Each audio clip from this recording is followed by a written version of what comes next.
Voyons comment des tarifs et délais de production standards peuvent être avantageux pour vous et vos clients en vous offrant plus d'autonomie, de liberté et bien plus. Un gain de temps accru pour chacun. Sophie, designer graphique, commande parfois des illustrations pour ses clients. Paul est travailleur autonome, comme ses confrères illustrateurs. Dans un secteur où tout est urgent, il doit vite répondre aux demandes de soumission. S'il est absent, tant pis. C'est inévitable, il doit constamment promouvoir ses services, joindre des prospects et soumissionner sur de nombreux projets pour en extraire quelques contrats. Il y investit beaucoup de temps. Si Sophie lui en propose un, comme à chaque fois, c'est à recommencer. Il devra informer sa cliente de ses conditions, différentes pour chaque artiste, négocier les termes de l'entente et le prix. Et oui, car les circonstances et usages changent d'un mandat à l'autre et sont imprévisibles. La personnalité du client aussi. Certains d'entre nous peuvent céder à la pression et vendre des œuvres à un prix dérisoire. Mais est-ce si différent à chaque fois?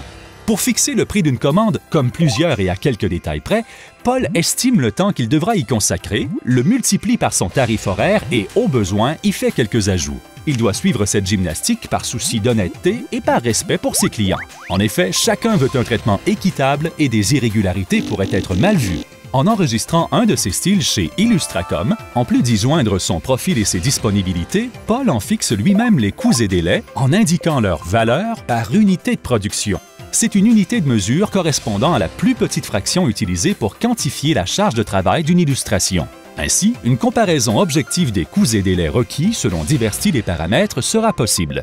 Ce personnage type est l'unité de référence. Donc, si son tarif est de 50 $ l'heure et s'il investit 1 heure à décliner ce modèle dans le style qu'il enregistre, Paul peut fixer sa valeur à plus ou moins 50 $ par unité de production.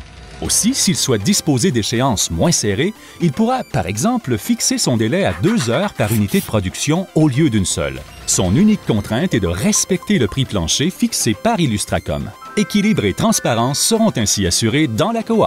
En plus d'automatiser la juste mesure des coûts et délais, cette standardisation confère à chacun bien plus d'autonomie et de liberté. En effet, Paul ne manquera plus une opportunité, car avec les mêmes références et unités de mesure que lui, Sophie produit elle-même les soumissions dont elle a besoin quand elle le veut et connaît aussitôt les coûts et délais de livraison d'éventuels projets selon le style requis. Paul ne sera avisé que si Sophie a bien signé avec son client. Il n'obtient que des contrats sûrs, et ce, sans devoir être là pour vendre sa salade, ni chercher, soumissionner ou négocier.